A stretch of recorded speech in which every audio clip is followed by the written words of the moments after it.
네, 시청자 여러분 안녕하십니까. 성공투자 오증시 3부의 정윤섭입니다.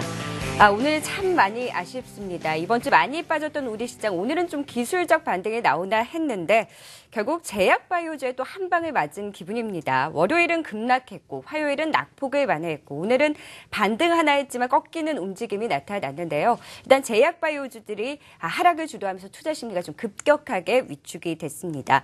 장 초반에 역대 최대 기술 수출 계약 소식이 나오면서 한미약품이 급등을 했었는데요. 2시 넘어서 실적을 발표했습니다. 2분기 영업이익이 24억 원으로 전년 대비 71% 감소한 수치를 발표했고요. 급락하는 움직임이 나타났습니다. 한미사이언스도 실적을 발표했는데 개선된 실적을 발표했음에도 불구하고 한미약품과 함께 오늘 동반 급락하는 움직임이 나타났습니다.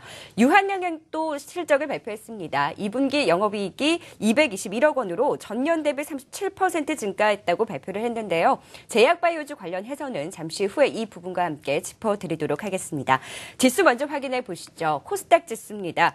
750선을 회복하나 했는데 2시 들어서 하락 반전했습니다. 낙폭을 점차 키웠고요. 현재 시간에는 1.6% 가까운 약세를 기록하면서 결국 740선이 깨지고 733선까지 밀려나 있습니다. 역시나 추세 모두 밑도는 움직임이 나타나고 있고요. 코스피 지수는 그나마 나았습니다. 역시나 이 삼성전자가 많이 올라서 지수를 방어해주기는 했습니다만 하락 반전하는 움직임들이 두드러지게 나타났고요. 현재 시간 강보합권까지 밀렸습니다. 2050선을 내주고 2040선을 간신히 좀 지지해주는 움직임이 나타나고 있습니다. 매매 동향도 살펴보시죠. 자, 코스피 시장에서 외국인들이 전일보다 매도 규모를 많이 줄이기는 했습니다만 외국인과 기관 모두 200억 원 이상의 매도 우위를 기록하면서 동반 매도에 나서고 있고요. 그래도 매도 규모가 크지는 않았습니다. 반면 코스닥 시장에서는 개인이 불안감에 이 매수에서 매도로 전환을 하면서 지수가 탄력을 잃었습니다. 점차 매도 규모를 확대해 나가면서 244억 원의 매도 우위를 기록하고 있고요. 외국인들은 관망세가 좀 짙은 움직임이고 기관은 오늘 매수로 전환해주면서 439억 원의 매수 우위를 기록하고 있습니다. 코스피 시가총액 상위 종목들의 움직임 살펴보시죠. 자, 오늘 삼성전자가 강했습니다. 역시나 지수를 방어해주면서 그나마 코스피 지수가 상승세를 유지할 수 있었는데요. 3% 넘는 강세고요. 환율이 달러 약세를 보이면서 현대차 그룹주들은 오늘은 쉬어갔습니다. 오늘 화장품 관련주들이 전반적으로 하락하는 반면에 아모레퍼시픽은 3% 넘는 강세를 보이고 있고요. 제이모직이 5거래일 만에 반등을 해줬고 LG화학이 장 초반에 상승세를 이어나가지 못하고 약보합권의 움직임을 기록하고 있습니다. 코스닥 시가총액 상위 종목들의 움직임도 살펴보시죠. 자, 셀트리온이 낙폭을 키우면서 2% 넘는 약세입니다. 동서도 상승폭을 줄이면서 현재 강보합권에서의 움직임이고요. 바이로메드 역시 이 바이오 관련 대장주들 역시 하락 반전하면서 현재 시가 3% 넘는 약세입니다. 시젠도 4.8% 넘는 약세를 보이고 있고요. 컴투스가 오늘 게임주들 좀 상승세가 두드러지게 나타났었는데 결국 투자 심리가 급격하게 위축된 영향으로 약보합권까지 밀려나 있는 움직임입니다. 오늘 전반적으로 상승했던 종목들이 하락 반전했고 낙폭을 키우면서 투자 심리가 급격하게 위축된 움직임이 나왔는데요. 앞서 말씀드린 대로 한미약품 흐름 다시 한번 살펴보시죠. 현재 시가 18%까지 낙폭을 확대했습니다. 한미약품이 장 초반에는 11% 넘는 급등 양상이 나타나면서 60만 원 선까지 최고가를 찍기도 했는데요. 오늘 굉장히 변동성 큰 모습이 나타났고요. 한미사이언스도 급락하는 움직임이 나타나면서 오늘 이 두 종목 모두 급락하는 움직임이 나타났고 제약바이오주들의 투자 심리가 위축되게 하는 요인으로 작용을 했습니다. 반면 오늘 롯데그룹주들은 흐름이 괜찮았습니다. 신격호 회장이 퇴진하면서 경영권 분쟁 이슈가 부각이 됐죠. 이에 동반 강세를 보이면서 오늘 그래도 상승세가 두드러지게 나타났습니다. 자, 마감 생각 간략하게 정리해드렸고요. 오늘 함께해 주실 두 분 소개해드리도록 하겠습니다. 유한타증권 여의도 영업부 박우신 차장, 머니스터디 오현진 팀장 자리해 주셨습니다. 안녕하세요.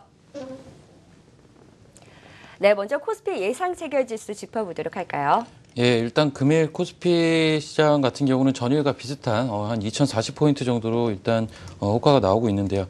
사실 금일은 이제 지수도 지수지만 뭐 한미약품에 대한 이슈가 가장 좀 컸던 그런 하루였던 것 같습니다.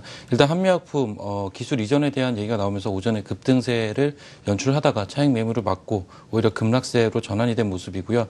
낙폭이 굉장히 깊어짐과 동시에 아무래도 이제 시장에 그동안 주도주 역할을 했던 종목이다 보니까 시장 전체적으로는 종목들이 종목들이 어떻게 보면 많이 망가지는 모습들이 연출이 됐고요. 장 후반으로 갈수록 낙폭이 좀 다소간에 깊어지는 그러한 양상을 보이고 있습니다. 그나마 지수는 삼성전자가 받쳐줬기 때문에 지수 자체의 하락보다는 체감 지수의 하락이 굉장히 컸던 하루였다라고 정리를 하겠습니다. 네, 이어서 코스닥 동시호가 상황도 짚어보도록 하죠. 일단 시장 자체는 그렇게 크게 나쁘게 시작하진 않았습니다. 중국 증시가 좀 안정세를 보이면서 양시장이 상승하는 모습이었고 한때는 코스피보다도 상승폭이 더 크기도 했는데요. 2시부터 이제 시장의 수급이 급격히 무너지는 모습이 나타나면서 하락 마감을 한 모습입니다. 아무래도 미국 FOMC 결과를 앞두고 약간의 관망 심리가 좀 작용한 게 아닌가라는 생각을 하고 있습니다. 이번 FOMC 회의 같은 경우 9월 금리 인상이 강력하게 예상되는 회의 직전의 회의이기 때문에 금리 인상에 대한 부담감이 분명히 시장을 좀 짓누른 것이다라고 판단을 하고 있고요. 특히 제약주를 중심으로 매도세가 나타나면서 지수를 전체적으로 하방으로 끌어당겼다라고 보시면 될 것 같습니다. 한국경제신문이 3시 증시 마감을 알려드립니다.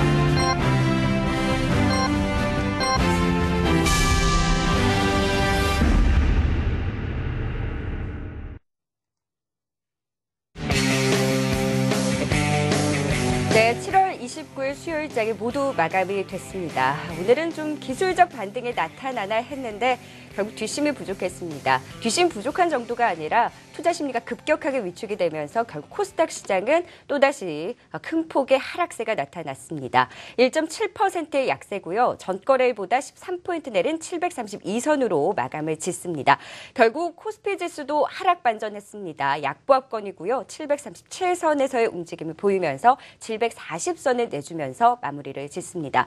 오늘 정말 아쉬운 하루였습니다. 코스피 시장에서 좀 어떤 종목들 눈여겨봐야 되는지 특징주부터 짚어보도록 할까요? 예, 일단 금일 코스피 시장 같은 경우는 앞서 이제 뭐 짧게 언급을 드린 대로 한미약품이 시장 전체적으로 굉장히 큰 영향력을 행사했던 그런 하루였다라고 볼 수가 있겠고, 일단 한미약품 금일 오전에 전일이었죠. 전일 오후에 이제 기술 이전에 대한 얘기가 나오면서 계약 체결에 대한 이슈가 나왔습니다. 그래서 그 부분이 오늘 뭐 갭상승으로 이끌어준 하나의 큰 재료가 됐는데요. 오히려 장 후반으로 들수록 지속적으로 낙폭을 확대를 하면서 오히려 급락 마감을 하는 모습을 보였습니다. 이에 따라서 이제 전체적으로 의약품 업종이 장 막판으로 갈수록 하락폭이 깊어지는 심화되는 그런 모습을 보였고요. 시장 전체적으로도 시장의 지수 자체는 사실은 낙폭이 크지는 않았습니다. 1포인트 정도만 하락을 한 그러한 지수라고 볼 수는 있겠지만 종목별로는 굉장히 낙폭이 확대되는, 특히나 이제 의약품 업종에 그동안 시장을 줄곧 리딩을 해왔던 정배열로 가고 있던 종목들의 낙폭이 굉장히 심했던 그런 하루였습니다. 일단 종목별로는 오히려 그동안 소외받았던 종목들 같은 경우는 오히려 낙폭보다는 이제 오히려 상승 반전하는 그런 모습들도 나타났고요. 대표적으로 이제 삼성전자도 좀 마찬가지 개념으로 좀 볼 수가 있을 것 같고요. 그리고 최근에 지속적으로 좀 이슈가 제기가 되고 있는 LG전자 같은 경우도 워낙에 이제 그동안 낙폭이 심했고요. 시장의 주목을 받지 못하다 보니까 오히려 이러한 주도주들이 조정을 받을 때에는 오히려 상승 마감을 하는 그러한 모습을 보였다라고 볼 수가 있겠습니다. 롯데 관련주들 같은 경우도 역시나 이제 지배구조에 대한 그러한 이슈가 불거지면서 사실 장 초반보다는 상승폭이 좀 줄어들었지만 역시나 강세로 좀 마감을 하는 모습이었고요. 전체적으로 외국인과 기관의 메이저 수급 자체는 다소간에 좀 누그러진 모습, 일단 공격적인 매수세를 해주는 수급이 없습니다. 그래서 그에 따라서 이제 지수 자체도 어느 정도 박스권 안에는 갇혀 있고요. 그 안에서 업종별로 금일 같이 굉장히 어떻게 보면 혼란스러운 그런 장이 지속적으로 연출이 될 수 있는 그러한 시장이다라고 볼 수가 있을 것 같습니다. 네, 말씀해 주신 대로 코스피 시장은 오늘 정말 혼란스러운 장이었습니다. 제약주들의 흐름이 좀 깊어진 하루였고요. 원래 오늘 좀 장 초반에 흐름이 좋았었기 때문에 기대를 하면 실망이 더 큰 법이죠. 오늘 제약주들이 하락을 좀 주도했던 하루였습니다. 이번에는 코스닥 특징주들도 짚어보도록 하겠습니다. 어떤 종목들이 좀 눈에 띄었나요? 네, 코스닥 시장도 뭐 코스피 시장과 마찬가지로 하락 마감을 했었는데 지금 마이너스 1.98% 정도 마감이 됐는데요. 체감으로는 이제 3, 4% 정도 하락이죠. 왜냐하면 장중에 플러스 반전까지 했다가 마이너스로 마감했었기 때문에 실제로 종목별로 급락이 나온 종목들이 상당히 많았다라고 보시면 될 것 같습니다. 그래서 앞서 말씀드린 대로 FOMC 회의를 앞두고 불확실성이 약간 작용을 하면서 종목군들로 차익 실현 매물이 좀 쏟아졌다라고 보시면 될 것 같고요. 제약바이오주가 그동안 주가가 상당히 좀 선방을 했었죠. 올해 같은 경우에도 상승률이 거의 70% 육박했습니다. 언제든지 차익 실현 매물이 나올 수도 있었고 한미약품의 급락과 따라서 함께 크게 관련이 없던 있더라도 제약과 바이오주에 속한 종목들은 전체적으로 투자 심리가 악화되면서 급락한 모습이었다라고 보시면 될 것 같습니다. 오늘 상승한 업종 자체는 코스닥 내에서는 별로 없습니다. 그래도 눈에 띄게 올라간 종목이 있다라고 한다면 정보기관 일반 전자정보업종들 약 1%대 강세를 시연을 했습니다. 아무래도 최근에 원화가 약세라고 하고 달러가 강세로 가다 보니까 미국 부분의 수출 개선에 대한 기대감이 상당히 높아지고 있다라고 보시면 될 것 같고요. IT 대형주가 조금씩 반등을 시도를 하면서 그에 따라서 IT 부품주도 실적 개선이 기대된다, 수주가 기대된다라는 모멘텀으로 올라오고 있는 것으로 보여지고 있습니다. 현 시점에서 IT 부품주는 충분히 가격적인 메리트를 가지고 있기 때문에 추가 반등세가 좀 나타나지 않을까 판단하고 있고요. 하락업종은 역시 제약입니다. 2시 전까지만 해도 사실 제약업종은 상승업종에 속해 있었는데 2시부터는 분위기가 확 바뀌었다라고 보시면 되겠고 업종 전체적으로 4% 이상 급락하는 모습이 나타났습니다. 앞서 말씀드린 대로 개별적인 악재가 없었던 종목들까지 전체적으로 눌리는 흐름이었다라고 보시면 될 것 같고요. 특징주로는 이제 급락했었던 코미팜이 오늘 양용진 회장의 사퇴 철회 소식에 반등하는 모습이었습니다. 하지만 시장의 분위기가 좋지 않아지면서 상승폭은 상당히 반납했다라고 보시면 되겠고요. 아이리버 같은 경우 SK텔레콤 인수 후에 이제 사물인터넷 부분의 모멘텀이 가시화되고 있는 상황입니다. 그동안 사물인터넷 관련주가 어떻게 보면 제약과 바이오에 약간은 묻혀서 좀 소외되는 경향이 있었기 때문에 이제 옥석 가리기 시작으로 이제 숨어 있었던 사물인터넷 관련주들이 올라오는 흐름이 나타나는 게 아니냐 판단하고 있고요. 반면에 고평가 부담이 있었던 룽투코리아는 어제장 상승폭을 모두 다 좀 반납을 해내고 급락하는 마감이었습니다. 라인과 이제 합작법인 설립에 대한 기대감이 있지만 아직까지는 기업이 적자거든요. 그래서 그런 부분에 있어서 실적 우려감이 반영된 것이 아니냐 판단하고 있고요. 끝으로 파티게임즈 보도록 하겠습니다. 대규모 증자 여파가 지속되면서 급락하는 모습이 나타나고 있습니다. 그래서 일부 게임주들의 투자 심리가 조금 무너지는 하루였다 이렇게 보시면 될 것 같습니다. 네, 오늘 코스닥 시장에서는 대부분의 업종이 하락 마감하면서 역시나 우려를 키우는 움직임이 나타났습니다. 자, 이번에는 아시아 증시 마감 상황 살펴보도록 하겠습니다. 리딩투자증권 국제영업부 우성재 팀장 연결해서 자세한 이야기 들어보도록 하죠. 안녕하세요. 네, 안녕하세요. 네, 오늘 중국 증시 그동안 이틀 연속 좀 급락에서 벗어나는 움직임이긴 합니다만 여전히 약세입니다. 좀 더 자세한 마감 상황 살펴주시죠.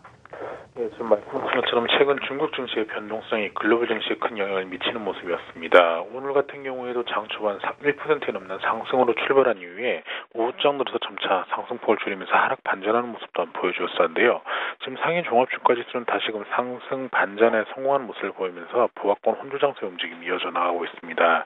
현재 상해 종합주가지수 0.03% 하락한 3,661.63포인트의 장 움직임을 보이면서 3,600선 내외에서의 움직임은 계속적으로 이어져 나가는 모습인데요.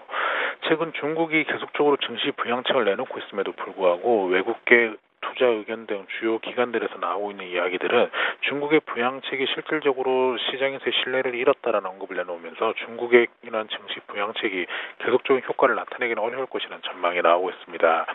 결국 이러한 부담감이 증시의 시장에서의 매도 물량으로 이어져 나가는 모습을 보이고 있는데요. 이에 함께 7월 넷째 주에 중국에서의 신규 계좌 개설 건수는 전주 대비 26% 감소한 것으로 발표가 나면서 시장에서의 유동성은 계속적으로 줄어들 거라는 우려감이 커지면서 금융주를 중심으로 한 매도 물량들이 꾸준히 출현하고 있다고 보시면 좋을 것 같습니다. 지금 아시아 증시는 중국 증시와 함께 이제 보합권 혼조세를 나타내면서 대부분 약세 움직임을 보였습니다. 일본 니케이 지수 0.13% 하락한 2302.91포인트의 장 마감했었는데요. 지금 중국 증시가 그나마 보합권 혼조 장세 움직임을 보이면서 일본 증시에 미치는 영향은 좀 제한적인 모습을 보였지만 아무래도 미국에서의 오늘 FOMC 회의 결과가 발표가 되는 만큼 이런 부분을 확인하고 가자라는 투자 심리가 확대되면서 보합권 혼조 장세 움직임이 이어져 나갔다라고 보시면 좋을 것 같습니다. 결국 오늘 아시아장은 중국 증시를 비롯한 대부분의 증시가 약보합권의 혼조 장세 움직임이 이어져 나가고 있는 만큼 시장에서의 관망세는 좀 더 이어져 나간다고 보시면서 접근하셔야겠습니다. 네. 아시아 증시 마감 상황 살펴봤습니다. 여타 다른 아시아 증시들도 미국 FOMC 회의 결과를 앞두고 관망세가 좀 짙게 나타나네요. 네, 리딩투자증권 국제영업부 우성재 팀장과 함께 했습니다. 자, 이어서 수급 특징주 정리해 보도록 하겠습니다. 코스피 시장에서는 외국인들이 장 마감 앞두고 매수로 전환을 하는 움직임이 나타났습니다. 어떤 종목들 좀 수급적으로 두드러졌나요? 예, 일단 금일 코스피 시장 같은 경우는 외국인들은 100억 정도 순매수를 해주는 흐름을 보였고요. 기관은 420억 정도. 역시나 이제 외국인과 기관 두 주체별로 큰 뚜렷한 수급을 보였다라고 좀 보기는 힘들 것 같습니다. 최근에 역시나 이제 시장을 다소간에 관망하는 그러한 모습이 포착이 됐었는데요. 역시나 금일 역시 이러한 연장선상에서 수급은 진행이 되었다라고 볼 수가 있을 것 같습니다. 금일은 역시나 이제 업종이나 종목별로 수급이 많이 엇갈리는 모습을 나타냈는데요. 일단 업종별로 좀 보시게 되면요. 일단 외국인들은 운송 장비와 화학업종, 통신업종으로 좀 매수를 가담을 해주는 모습을 보였고요. 기관은 유통업과 전기전자업, 음식료 업종으로 매수에 가담을 해주는 모습을 보였습니다. 역시나 이제 전기전자 업종 같은 경우는 대표적으로 이제 삼성전자가 속해 있는 업종이다 보니까 전체적으로 외국인과 기관의 수급을 바탕으로 해서 지수가 혼란을 보일 때도 지수를 받쳐주는 역할을 해줬다라고 평가를 해볼 수가 있을 것 같고요. 종목별로 상세하게 보게 되면요, 외국인들은 아모레퍼시픽과 현대모비스, 현대차, 한국항공우주 등으로 순매수를 해주는 모습을 보였는데요. 지난주부터 강세를 보였던 대형 자동차 업종에 대한 순매수 기조를 이어갔다라고 볼 수가 있고요. 그리고 화장품 업종과 최근에 역시나 이제 강세를 보이고 있는 한국항공우주에 대해서도 순매수 기조를 이어가는 그러한 흐름을 보였습니다. 기관들 같은 경우는 삼성전자에 대한 순매수가 좀 강했고요. 그밖에 삼성물산과 아모레지, 현대산업 순으로 순매수를 해주는 모습을 보였습니다. 금일 순매도한 종목도 간략하게 좀 살펴보면요. 외국인들은 삼성물산, SK하이닉스, 아모레지 등으로 순매도를 해주는 흐름을 보였는데요. 기관의 순매도 종목이 좀 눈에 띈다고 볼 수가 있겠는데 일단 한미약품에 대한 순매도 규모가 압도적으로 컸습니다. 그래서 이러한 부분들이 금일 시장의 오후장의 혼란을 좀 야기시킨 가장 주요한 수급적인 원인이었다라고 볼 수가 있을 것 같고요. 두 번째로 많이 판 종목 역시 한미사이언스입니다. 그래서 일단 금일 오후장에 제약업종의 급락과 시장의 혼란 자체를 기관의 수급이 어떻게 보면 야기시켰다라고 보시면 될 것 같습니다. 그 밖에는 현대모비스와 제일모직 순으로 순매도를 강화시키는 모습을 보였습니다. 네, 이번에는 외환시장 마감 상황 살펴보고 오겠습니다. KR투자연구소 서상영 이사 연결해서 자세하게 들어보겠습니다. 안녕하세요. 네, 안녕하십니까. 네, 오늘은 원달러 환율이 약세 움직임입니다. 1,160원 선을 내줬는데요. 오늘 외환시장 분위기 좀 더 자세하게 전해주시죠.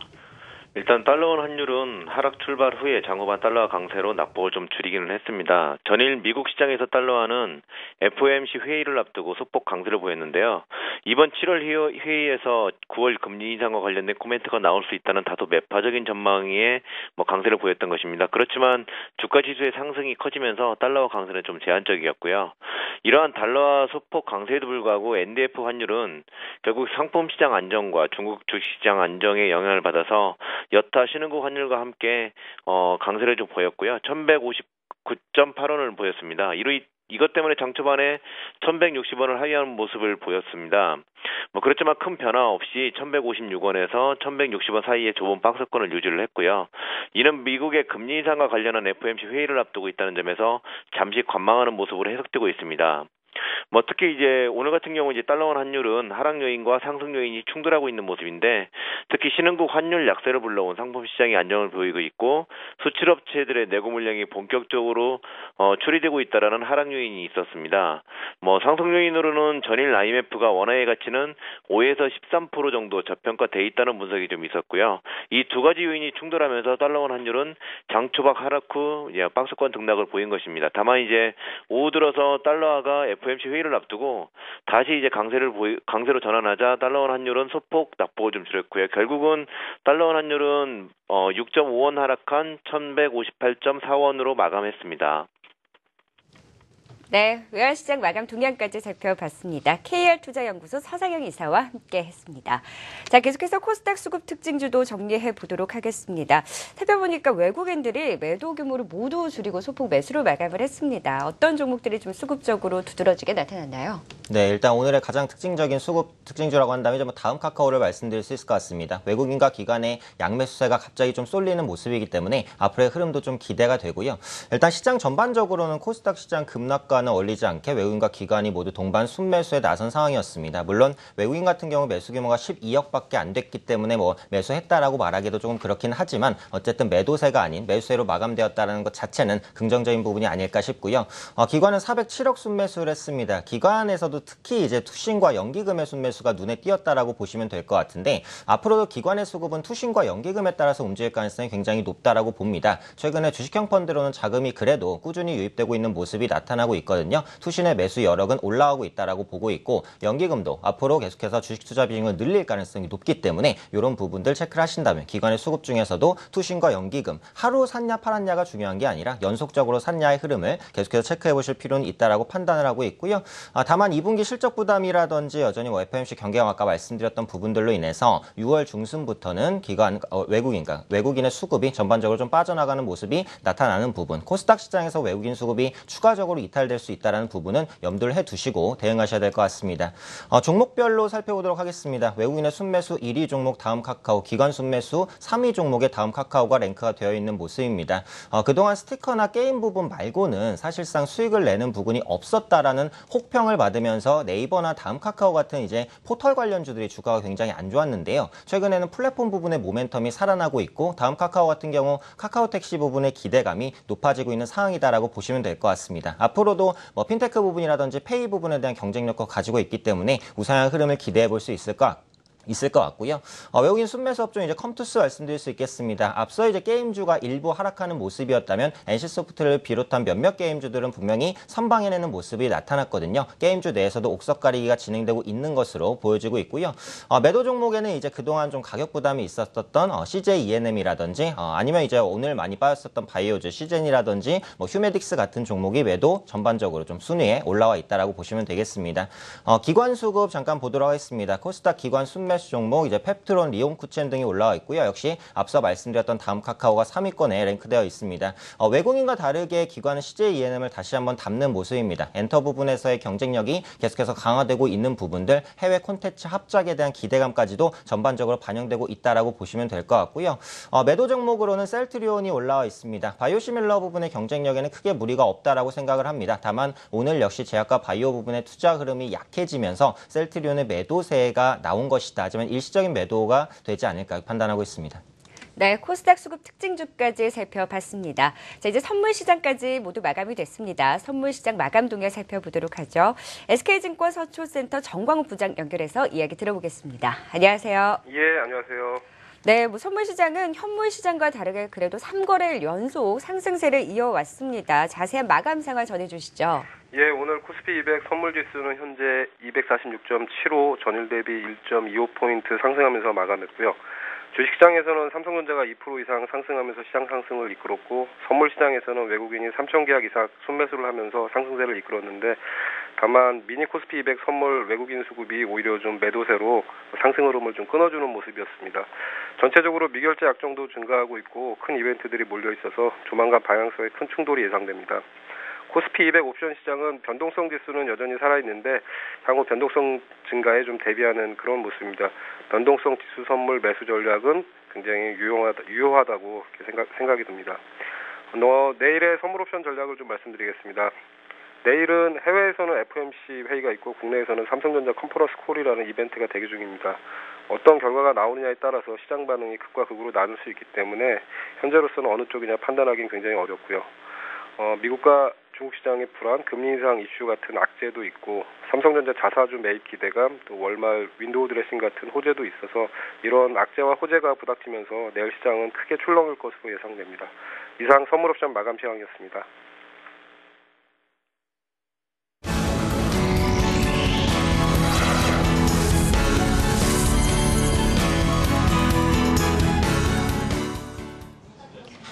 네, 오늘 코스피 오전부터 내내 이어오던 좋은 흐름 장 후반 안타깝게 지켜내지 못하면서 마무리했습니다.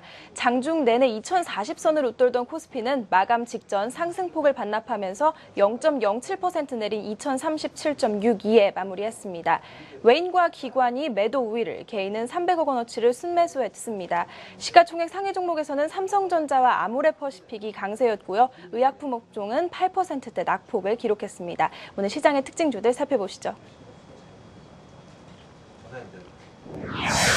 네, 동원 시스템즈입니다. 해외 포장재 인수 회사 인수설에 강세로 마감했습니다. 한국거래소는 동원 시스템즈에 대해 인수 추진설에 대한 조회 공시를 요구했고요. 답변 시한은 오후 6시까지입니다. 장중한 때 13% 선까지 상승하기도 했었고요. 오름세를 소폭 반납하면서 오늘은 7%대 오름세로 마감했습니다.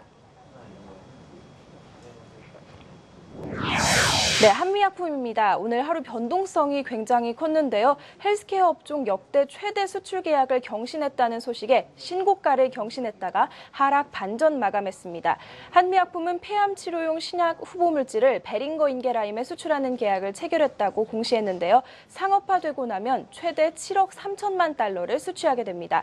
52주 신고가를 새로 쓰기도 했지만 차익 실현 매물에 하락 반전하면서 18%대 내림세로 장을 마쳤습니다.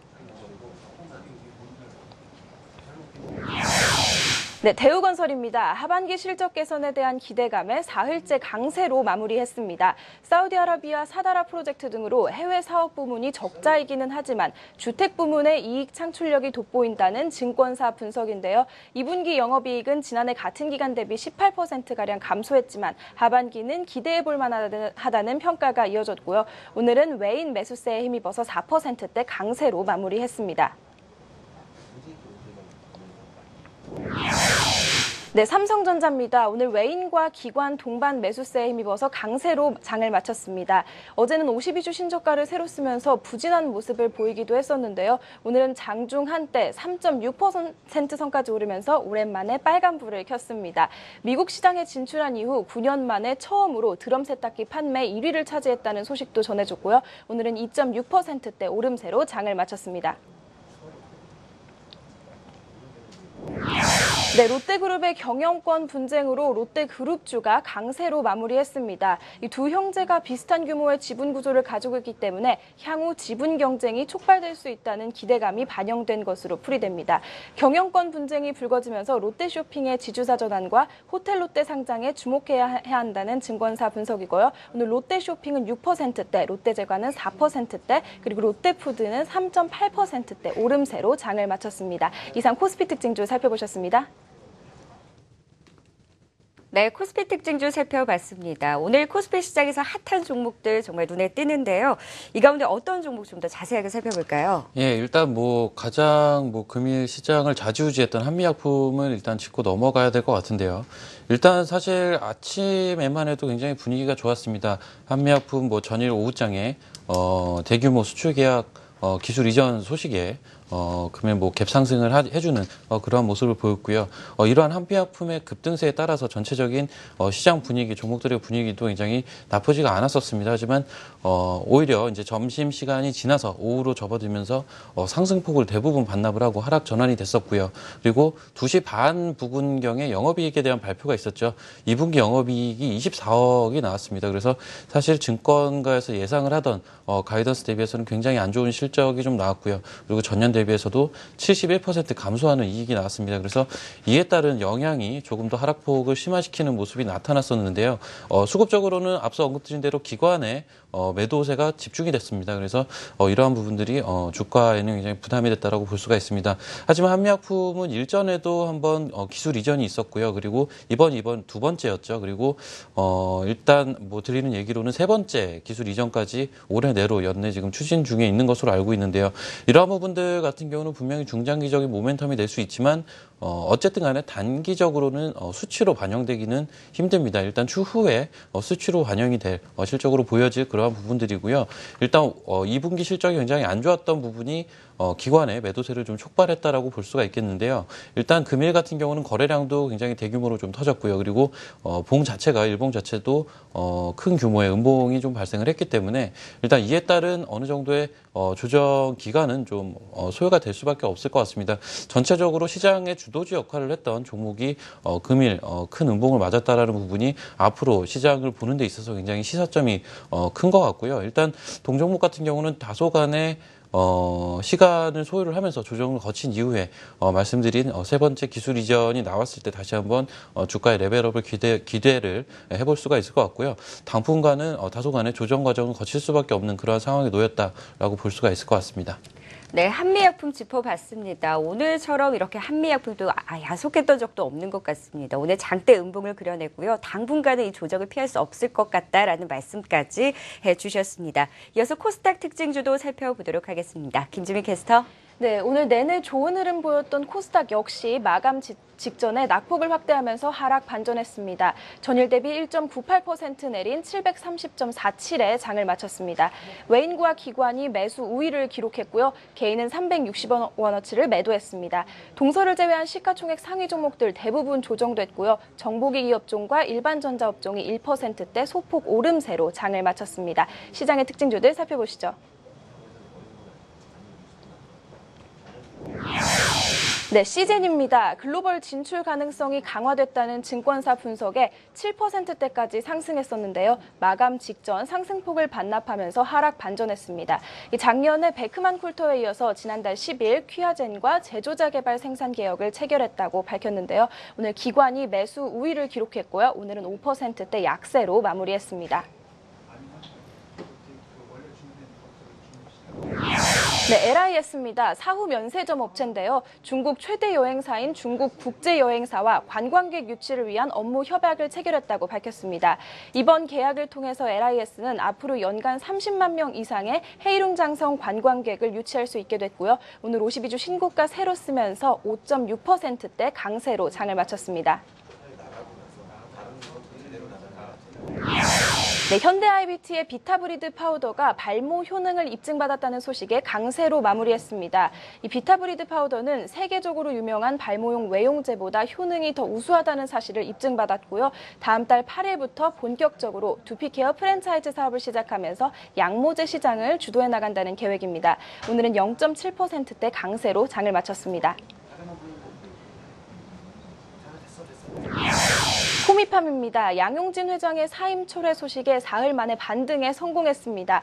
어제 정부의 규제에 대해 불만을 표시하면서 사퇴 의사를 밝혔던 양용진 회장은 하루 만에 홈페이지를 통해서 사임 철회 의사를 밝혔습니다. 오늘 코미팜 8%대 오름세로 장을 마쳤습니다.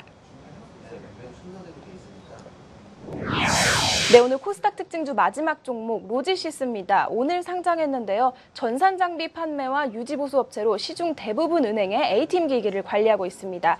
최대 주주는 한국컴퓨터 지주로 지분의 70%를 보유하고 있고요. 공모가는 2,500원이었고요. 시초가는 4,180원 기록했습니다. 오늘 가격 제한폭까지 급등한 5,430원에 거래를 마쳤습니다. 이상 오픈 스튜디오에서 전해드렸습니다. 네, 코스닥 특징주까지 살펴봤습니다. 보셨듯이 호재, 긍정적인 분석이 있음에도 불구하고 투자 심리가 많이 위축된 움직임이 보였죠. 상승폭을 줄이거나 하락 반전하는 움직임이 두드러졌는데 그래도 코미팜, 로지시스는 그래도 상승세를 이어나갔습니다. 이 가운데 어떤 종목 좀 주의 깊게 살펴볼까요? 네, 오늘 저는 신규 상장 중인 로지시스를 좀 말씀을 드리도록 하겠습니다.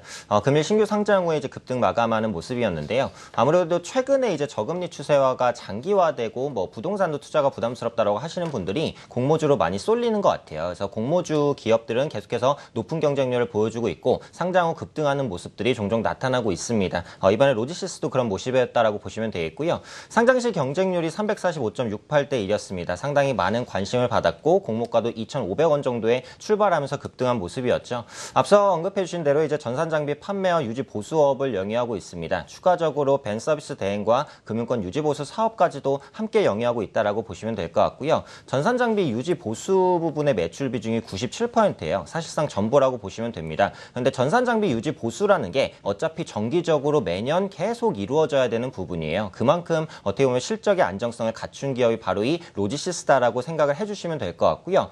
주요 고객사는 이제 대형 은행들을 두고 있습니다. KB국민은행, 우리은행, NH농협은행 등 거의 대부분의 은행에 이제 제품을 공급하고 있고 전산 장비를 유지시키고 있다라고 보시면 되겠고요. CD기와 ATM 기기 관리도 함께 담당하고 있습니다. 그래서 매년 10%대의 영업이익 성장을 보여주고 있어요. 그래서 고성장이 앞으로 몇 년간은 추세적으로 좀 이어지지 않을까라는 생각을 하고 있고요. 작년에 EPS가 240원 수준이었습니다. 근데 공모가가 2,500원이었죠.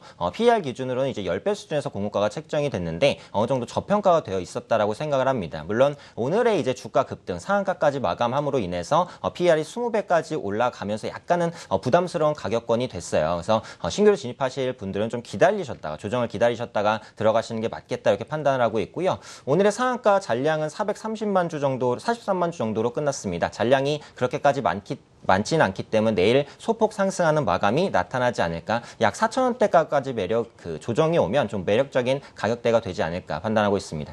네, 로지시스까지 살펴봤습니다. 관심 갖고 계신 분들은 가격 조정 후에 접근해보는 전략이 유효하다라는 말씀까지 해주셨습니다. 종목들 살펴봤고요. 이젠 내일 시장 전략 세워봐야겠죠. 정말 쉽지 않은 장입니다. 코스피 시장도 결국 뒷심이 부족해서 하락 마감을 했는데요. 또 내일 FOMC 회의 결과 발표를 앞두고 있는데 또 내일 하루 어떻게 헤쳐나가면 좋을까요? 예, 일단 금일 같은 경우는 여타 다른 조정을 보였을 때 여타 다른 날하고는 좀 틀린 부분이 그동안 주도주 역할을 했던 종목과 업종 자체가 어느 정도 좀 망가지는 모습이 나왔기 때문에 이러한 부분들이 연속성을 가지고 나타날 수 있는지 이 부분이 가장 좀 핵심이 될 것 같습니다. 일단 역시나 시장 같은 경우는 아무리 뭐 조정을 받는 그런 시장이어도 주도주와 주도 업종이 살아 있다면 사실 추후를 기대해 볼 수 있는 그러한 여건이 되기 때문에 지금 그러한 부분이 어느 정도 훼손이 된 부분, 가장 좀 민감하게 보셔야 될 부분인 것 같고요.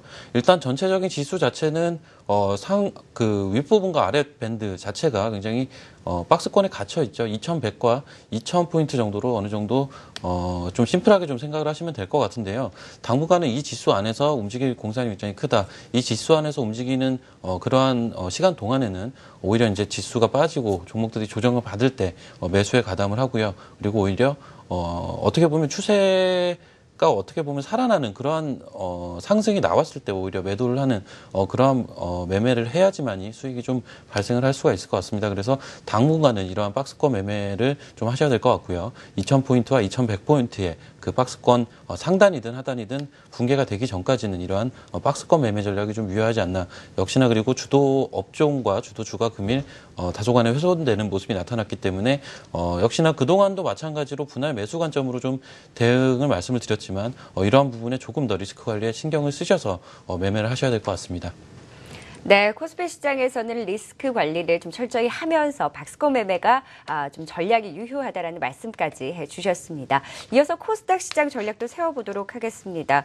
오늘 코스닥 시장에서는 개인이 장 마감을 앞두고 급격하게 매도로 전환하면서 굉장히 불안한 움직임을 보였어요. 네. 내일 좀 어떤 전략을 세워보면 좋을까요? 네, 일단 코스닥 시장은 이미 한두 번 정도의 급락이 나온 상황이기 때문에 굉장히 주의가 좀 필요하고요. 종목별로 압축 대응이 필요하다 해서 실적과 모멘텀을 철저하게 좀 확인하시고 대응하실 필요가 있다라고 생각을 합니다. 그래서 어제장에 기록했었던 저가 부분이 이제 722포인트거든요. 기술적으로는 이 722포인트를 지켜주냐, 지켜주지 못하느냐에 따라서 향후 코스닥 시장의 방향성이 결정날 것으로 보여지고 있기 때문에 코스닥 시장 중소형주 투자하시는 분들 722포인트를 저가 마지노선으로 대응하시면 될 것 같고요.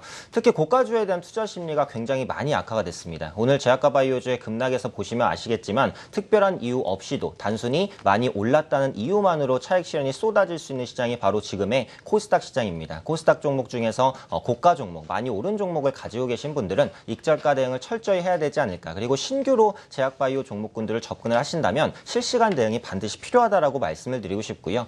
그다음에 현 시점에서 코스닥 종목 중에 약간 안정적으로 가져갈 수 있는 섹터 두 섹터 정도만 말씀을 드리도록 하겠는데 첫 번째는 엔터주입니다.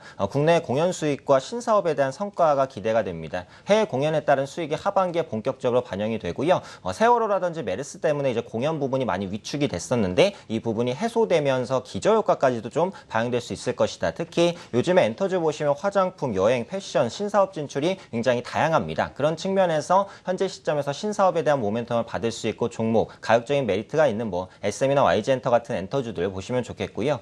두 번째는 자동차 부품주 관심 있게 보시면 좋을 것 같습니다. 워낙 약세에 따른 수혜가 기대가 됩니다. 최근에 완성차 업체들 달러 강세 그리고 엔저 현상 완화 때문에 바닥을 다지는 모습이 나타나고 있고요. 자동차 부품주도 따라서 바닥 다지기가 진행 중입니다. 그렇기 때문에 자동차 부품주 중에서 종목 잘 선별해 보시면 좋겠다라고 생각을 하고 있고요. 하반기 신차 효과라든지 아니면 전기차 수혜라든지 이런 부분들이 전망되기 때문에 현 시점에서 조금 편안하게 가져가실 수 있는 섹터 중에 하나가 또 자동차 부품주가 되지 않을까 판단하고 있습니다. 네, 최근에 고가주, 성장주 갖고 계신 분들 좀 많이 불안하실 것 같은데요. 선별적 대응이 필요하다라는 말씀과 함께 엔터주와 자동차 부품주에 관심 가져보면 좋다라는 말씀까지 해주셨습니다. 네, 시장 전략까지 세워봤고요. 오늘 함께해 주신 유한타증권 여의도 영업부 박우신 차장, 머니스터디 오현진 팀장 고맙습니다.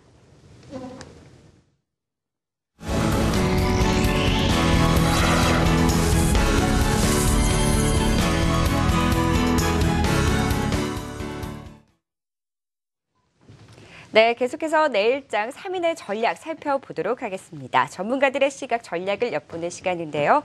자, 먼저 유진투자증권 잠실지점 우원명 부장의 의견입니다. 기관 매수 종목의 제한적인 접근이 유효하다라는 말씀을 해주셨고요. 와우넷 이효근 파트너의 의견입니다. 바닥을 확인하는 구간이다. 개별 종목을 중심으로 선별적 대응이 필요하다라는 의견을 주셨습니다. 유한타증권 선능력지점 이강혜 부장의 의견입니다. 외국인의 수급 개선까지 기간 조정이 전망된다라는 의견을 주셨네요. 자, 오늘은 와우넷 이효근 파트너 연결해서 자세한 내용 들어보도록 하겠습니다. 안녕하세요. 네, 안녕하십니까. 네, 바닥을 확인하는 구간이다라고 말씀을 해주셨는데요. 어떤 종목 네. 좀 주의 깊게 살펴보면 좋을까요? 일단 지금 이제 제가 바닥이라고 얘기했던 부분은 이제 첫 번째 이제 기술적인 부분입니다. 일단 코스닥 중심으로 좀 말씀을 좀 드리겠는데요. 코스닥 지수는 일단은 이제 740포인트 하단에서 725포인트가 좀 강력한 지지선이 놓여 있는 자리입니다. 그래서 이 구간은 쉽게 이탈하지 않을 걸로 보여집니다. 따라서 그리고 최근에 또 외국인들 수급의 변화를 좀 볼 수가 있는데요. 물론 전날 외국인 선물 매도를 했지만 오늘 같은 경우는 이제 선물 매수를 하면서 전체적으로 이제 약간 매수 기조로 좀 바뀌고 있다. 이런 점도 어느 정도 이제 바닥은 좀 나왔다 이렇게 보여집니다. 다만 지금 현재 그 전체 시장의 거래 볼륨, 그러니까 거래 대금이 이전보다 많이 축소된 것 같습니다. 그러니까 개인들 수급이 많이 위축이 되면서 전체적으로 특히 이제 개별 종목들 쪽에서 많은 변동성들이 좀 나타나고 있습니다. 그래서 바닥을 한 번에 확인하지는 않겠지만 계속적으로 바닥을 다지면서 확인하면서 변동성은 계속적으로 확대될 것으로 보여집니다. 따라서 이럴 때 종목 어떤 그 섹터별 화장품, 제약 이런 식으로 접근하는 게 아니라 철저히 개별 종목 형태로 접근하는 게 좋을 것 같고요. 그 개별 종목에서도 일단은 종목을 상당히 좀 엄선할 필요가 좀 있지 않냐 이렇게 보여집니다. 그래서 당분간은 좀 변동성은 계속 나타날 것으로 보여집니다. 그렇지만 지금 구간은 이제 바닥을 어느 정도 확인하는 과정이라고 보시면 될 것 같습니다.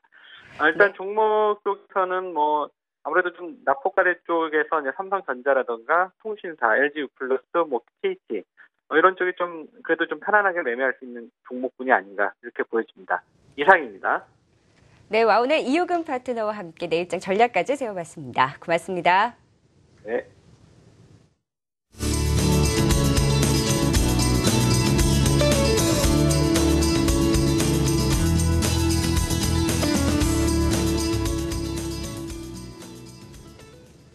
네, 신학수의 별난 종목 시간입니다. 이 별순위를 통해서 편입한 종목들 수익률을 계속해서 확인하면서 포트폴리오 체크해보는 시간인데요. MJ스탁 신학수 대표 자리해 주셨습니다. 안녕하세요. 네, 반갑습니다. 네, 먼저 킹스탁 종목들 살펴볼 텐데요. 오늘 이 하락하는 장에서도 견조한 흐름을 보인 종목들이 눈에 띄네요. 하나하나 살펴볼까요? 네, 일단은 오늘 시장이 어려웠다라는 것은요, 다들 아실 것 같아요.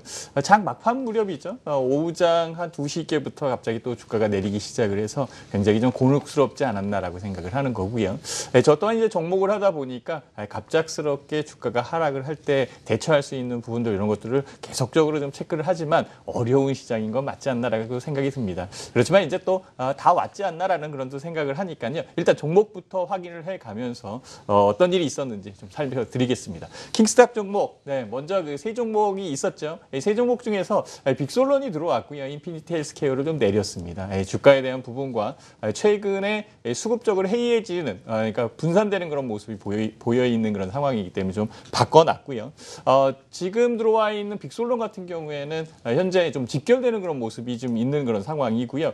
주가적으로도 좀 안정적이다라고 말씀을 드릴 수가 있습니다. 사실 빅솔론은 그 전서부터 종목을 좀 올려놓으려고 생각을 했었지만 가격을 확인하고 확인 한번 더 해보고 올려놓자라고 이렇게 생각을 했는데요. 오늘 같은 시장에서도 플러스가 나고 있는 그런 상황이었었고 잘 유지됐다라고 생각을 했기 때문에 좀 점수를 좀 더 줬다라고 말씀을 드릴게요. 빅솔론의 내용은 시장의 확대죠. 북미 시장, 즉 미국 시장이 그래도 그 글로벌 시장에서는 좀 유리한 위치에 있고 확산되는 그런 모습이 있다 보니까요. 미니 프린터에 대한 시장, 이 부분도 좀 확대되고 있는 그런 상황인 것 같아요. 매출적으로 많이 늘어날 수 있는 그런 부분들이 보인다라고 이렇게 말씀을 드릴 수가 있겠죠. 빅솔론 같은 경우에는요, 포스나 라벨, 모바일 프린터, 즉 미니 프린터를 생산을 하고 있는 그런 상황인데요. 이 시장에 대한 부분에 확고한 지위를 갖고 있는 그런 위치에 있기 때문에 때문에 현재의 시장이 좀 흔들리고 있어도 잘 견디는 것이 아닐까라고 생각을 하고 있고요.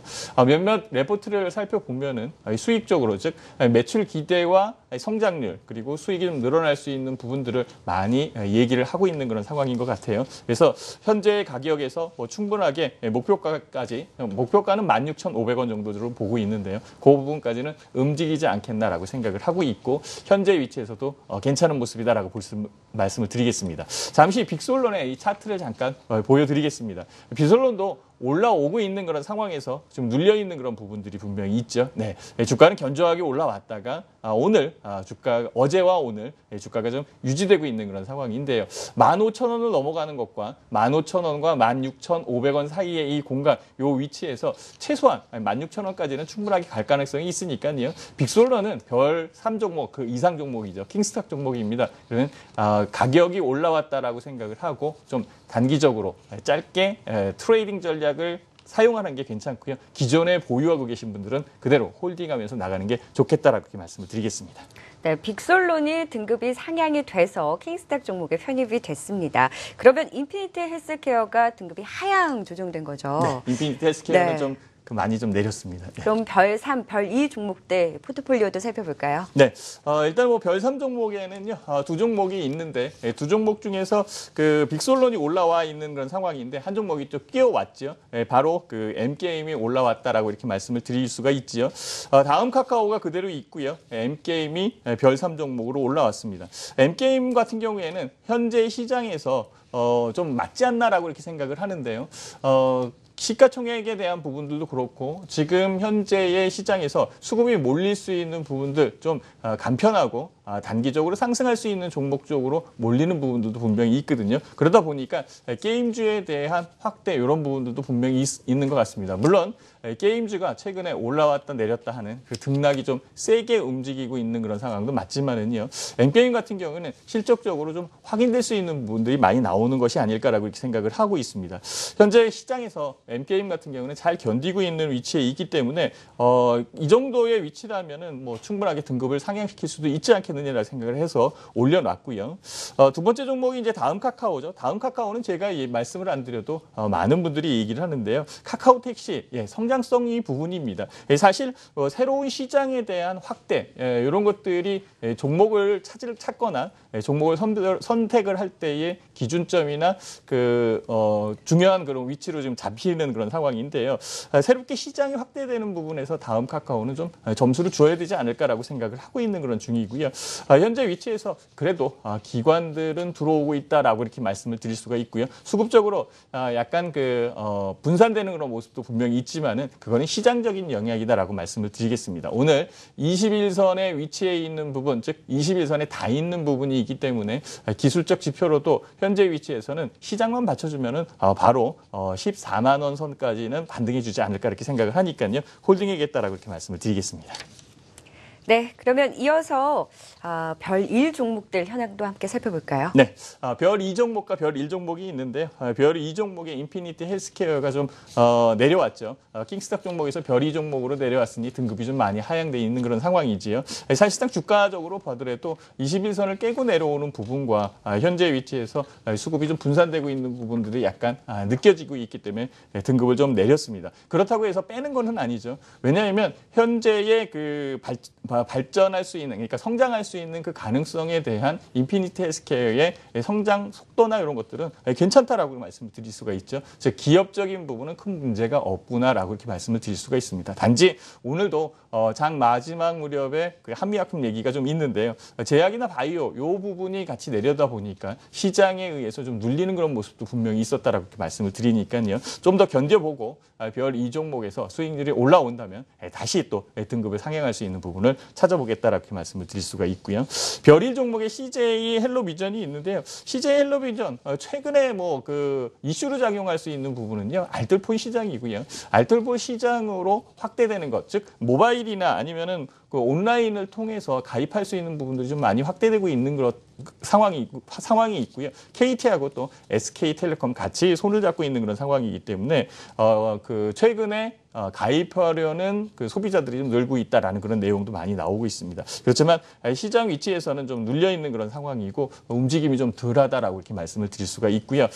차분하게 지켜보면서 반등할 수 있는 부분을 보는 게 나을 것 같고요. 현재 뭐 13,100원에 편입된 단가에서 12,950원이면 크게 밀린 건 아닙니다. 지금 현재의 시장에서 잘 견디고 있는 그런 상황이니까요.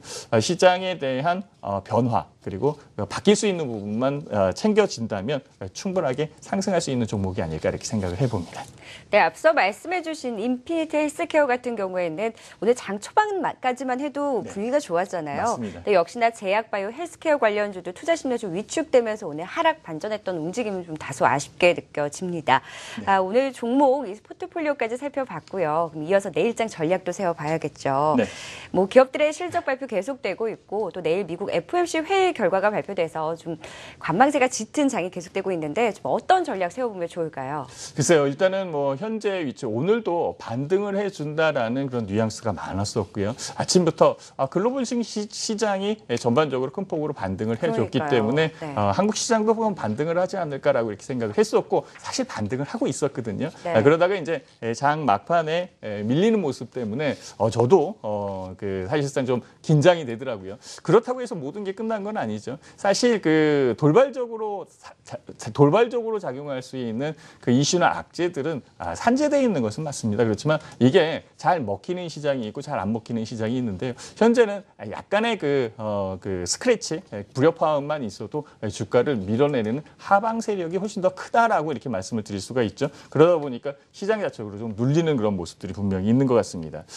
이렇게 시장이 약한 것은요. 9일 연속 팔고 있는 외국인의 수급에서도 찾아볼 수가 있죠. 계속적으로 팔고 있는 그런 상황이 현재의 시장을 짓누르고 있다라고 말씀을 드릴 수가 있고요. 그렇다고 해서 뭐 대항마 쪽으로 해서 기관들의 매수가 많이 들어온다라고 볼 수는 없는 그런 상황이기 때문에 현재의 수급 상황이 그렇게 녹록지 않다라는 그런 상황입니다. 그렇다 보니까 한 종목 아니면 시장에 영향을 줄 수 있는 종목의 뭐 지금 실적 시즌이니까 이런 것들이 잘못 나오거나 약간 좀 하향되면은 그 시장이 좀 과민 반응하는 부분들이 분명히 있습니다. 자, 이렇듯 과민 반응하는 시장에서 현금 갖고 있는 게 훨씬 더 유리하지 않겠습니까? 이렇게 말씀을 드리겠죠. 물론 지금 현재에 갖고 있는 종목들이 많이 있고 현금이 적다라고 한다면 그래도 현금을 늘릴 수 있는 부분을 봐야 되고요.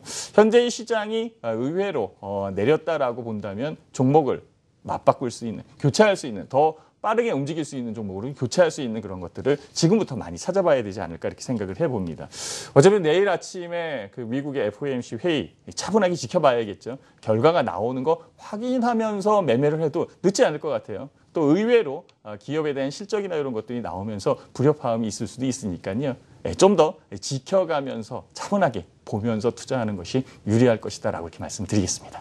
네, 앞서 말씀해 주셨는데 빠르게 움직이는 종목이 좀 종목 교체가 있어야 된다고 하셨잖아요. 네. 좀 어떤 종목들 관심 가져보면 좋을까요? 글쎄요, 뭐 지금 현재의 그 종목을 교체한다라고 했을 때 지금 내가 갖고 있는 종목이 10% 빠졌는데 어떻게 팔고 다른 종목을 갈까 이렇게 생각을 하는데요. 네. 내가 갖고 보유하고 있는 종목이 10% 빠졌는데 이 10% 빠진 부분이 빠르게 올라갈 수 있느냐 없느냐를 판단을 해보시고요. 내가 그동안 살려고 했었던 그러니까 쳐다보고 있었던 종목이 얼마 정도 내려와 있는 그런 상황을 같이 비교하면서 판단을 해보시는 게 좋습니다. 사실 상승의 속도가 훨씬 크다면은 좀 덜 빠져 있는 그런 상황이 훨씬 더 유리할 수도 있습니다. 즉 뭐냐면 시장에 덜 빠져 있는 종목은 그만큼 강하게 유지되고 있다라는 것이죠. 시장이 눌려서 빠지는 것이거든요. 이럴 경우에는 전부 팔아가지고 바뀔 수 없는 그런 상황일 겁니다. 30% 아니면 50% 차분하게 그 분할해서 매매를 하는 게 훨씬 더 좋을 것 같고요. 현재 시장에서 또 좀 안정적인 종목들이 분명히 있습니다. 그게 이제 그 ETF 상품들인데요. 지수나 아니면은 뭐 그 섹터 아니면 유가 뭐 이런 것들을 통해서 움직일 수 있는 부분들이 분명히 있거든요. 그래서 뭐 한국 지수가 내린다라고 하면은 인버스 쪽에 그 ETF를 투자를 하면 충분하게 수익을 낼 수 있고요. 다시 반등을 한다라고 하면 레버리지를 투자하면 되거든요. 중국 시장이 지금 많이 내려와 있는 상황이지요. 저도 중국 차이나 A ETF 집어넣었다가 사실상 수익률은 15% 정도까지 나와 있는 그런 상황이었었고 손절이 어제 나가 있는 그런 상황인데요. 그 20% 정도의 수익 구간이 분명히 있었죠. 그래서 지수에 관련된 종목들은 오래 갖고 있는 것보다는 트레이딩적으로 짧게 매매를 하면서 수익을 챙겨나는 부분으로 넘어간다면 훨씬 더 유리한 부분이 있습니다. 그래서 어제 그 타이거 차이나 A 레버리지 나갔지만은요, 충분하게 수익을 낸 부분도 많이 있을 것이다라고 생각을 하고 있고, 오늘 또 장 막판에 또 올라오는 부분들이 분명히 있습니다. 자, 이렇게 트레이딩적으로 짧게 접근하는 것도 주식 투자의 한 방법이니까요. 너무 시간적인 부분에서 좀 루즈하게 기다린다라고 한다면 오히려 시장 판단하는데 더 어려운 부분들이 분명히 있을 것이다라고 이렇게 말씀드리겠습니다. 네, 시장에 대한 전략까지 세워봤습니다. MJ스탁 신학수 대표와 이야기 나눠봤습니다. 고맙습니다.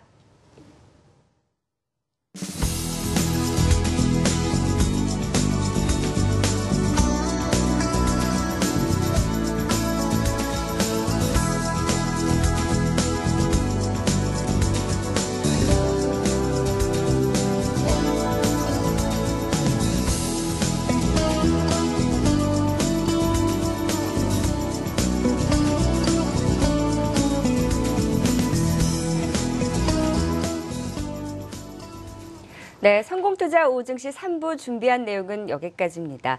이번 주는 참 시장의 시름이 깊어갔던 것 같습니다. 또 내일 미국 FOMC 회의 결과 발표를 앞두고 오늘 이야기 나눴던 전략들 토대로 잘 대응해 보셨으면 좋겠고요.